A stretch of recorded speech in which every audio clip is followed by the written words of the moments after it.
I have a different question Okay. following this, which is, are leaders born or are they created? Okay. Yeah, I think both are reasonable, as in like they could both happen. Like Hmm. some are like naturally have some traits that could lead them to become better leaders, I guess. Hmm. But I've also seen some people change and become great leaders, That's right? true. Yeah, I think yeah, I think that's a good way to say it, right? Leadership is something sometimes it's voluntarily taken, and then sometimes it's like kind of thrust upon you, right? Like it'll happen both ways. And I guess like what we're talking about here in terms of like accountability and like leadership, or like accountability and leadership is like in terms of like criticism, it's like it's really important when we're talking about it, right? Like because like how can you be a good leader in that sense? Yeah. To be able to change the way that we lead, right? Like, Mm. are leaders born or are they created? I mean, I would agree with you. I think it could be both. We'll probably Um, save yeah, this for another episode, go it more could in be. depth on that. Yeah, and so like I was looking this up a little bit, and I just like did like some cursory Googles. I didn't really like look into this too much, but I was kind of like, well, if we are defining leadership as something that can be like created, I guess, then I was like, how can you do that? Well, is there like leadership training out there? And the answer is like kind of like yes. Maybe not necessarily in the competitive like gaming or like or in sports or anything as much, but maybe more along the lines of like a lot of time when was looking this business, right? Like management and like personality administration, and things like that, where like how can you become a leader and like be able to like dictate things to people where they are able to accept that, and that You could happens probably most definitely common in business, right? So you could like as a sports person and like a gamer, like a lot of the business stuff I've learned can definitely you can definitely take away things yeah, from the leadership part and yeah. apply it to sports or esports, right? Yeah, right. Because like at the end of the day, when you're talking about a team setting or like a competitive setting where you have a team, yeah, that actually makes a lot of sense, right? Because like it's just like team environment, right? Doesn't really matter the context of it, right? So it's like a management of personalities, a management of people. And so like some of the examples that I can think of just off the top of my head that I've learned over time were like things like when you are a leader in a team, or like say you're like an in-game leader. I think I picked this one up. I don't remember who it is exactly, but I think it was. I'm pretty sure it was like Sean Gares or whoever.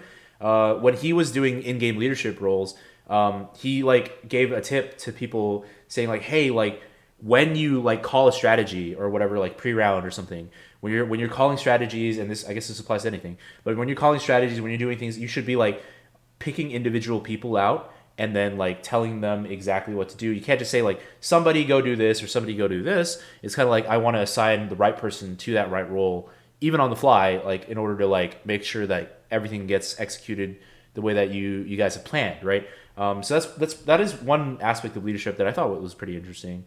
Nothing that could come up too is like when, and this is something that I picked up too, and I've found good amount of success with this when you're trying to like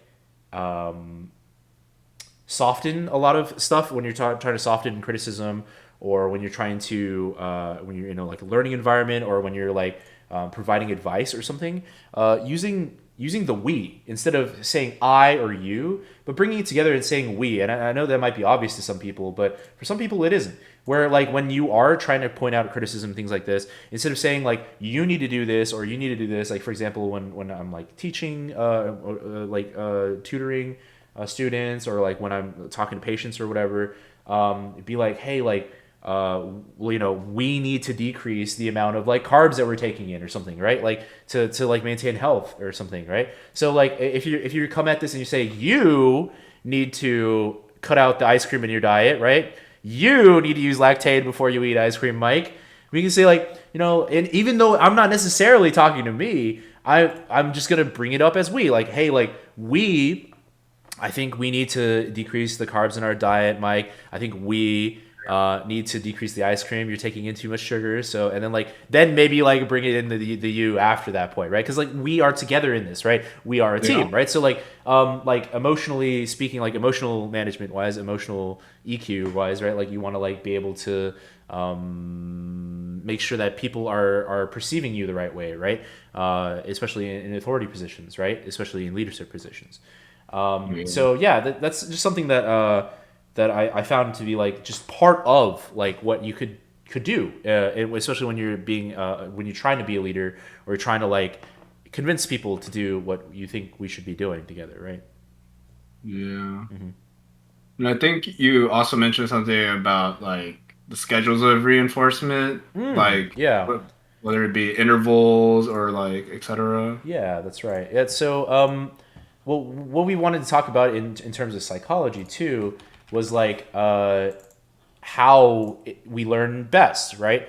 There are different methods, and we're not going to bore you with this, but there are different methods of reinforcement too, where we do like continuous reinforcement or only partial reinforcement, right? And actually, it's kind of interesting.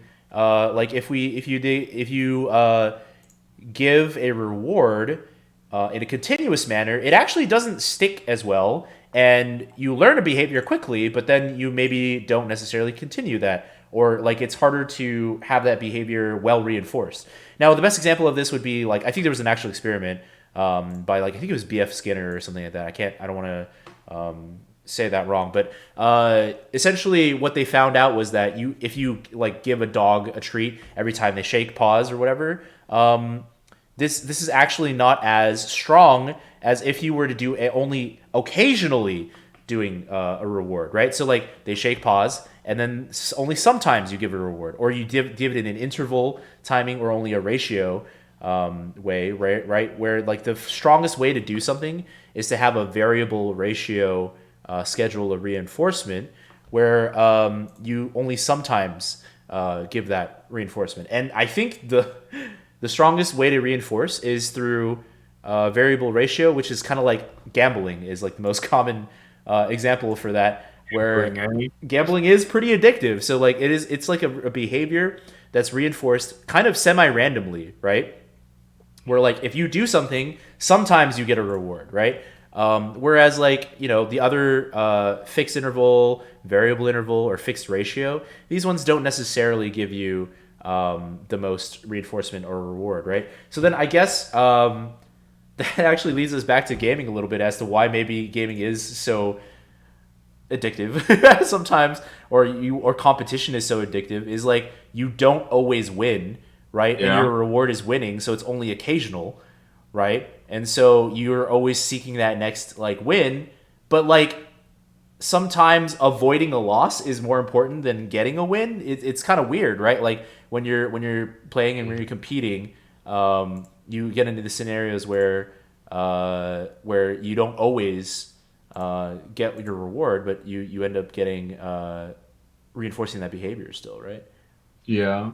I So mean, people can still get, but like even though they might not have lost, it doesn't mean they didn't get better. that's true, Just right? like in real life, I feel like just because you maybe didn't get that, like you use the example of getting into the college that you wanted to or the job that you wanted to, doesn't mean the work that you put in to go in there didn't make you better than yesterday in a sense. And I Uh-oh, think, look at Mike. Mike is rationalizing already.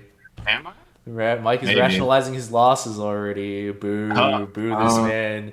Just hey kidding. man, I'm just saying though, we did get better. I'm just saying. Yeah, no, I think that's really important too, and I'm sure we'll talk about that maybe at a later time about like um, growth and improvement in mindset, right?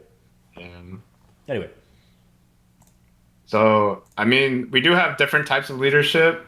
I mean, I think we mentioned in our intro or episode 0 that, do you lead from the front? Are you the strategist in the back? Are you that emotional support person leader, right? Like there's a couple different ways you could lead, right? that's true. And some people lead by example, while some people talk it out with you, etc. Like in the review. Um all of those are good, and sometimes you can learn a lot from others that lead differently from you, right? and you can always take that in to your way of leadership. I believe. Remember your strengths, but always it's not bad to understand, right?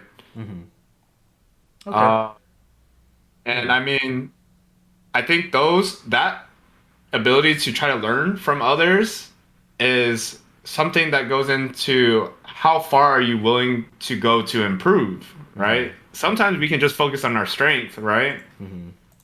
That's true. But if you're willing to go further to improve like what your weaknesses are too and learning from others their talents like you I think you'll be pretty amazed by your results like eventually and it takes time. Mikey, I have a question for you. Are you tilted? Dude, I'm always tilted.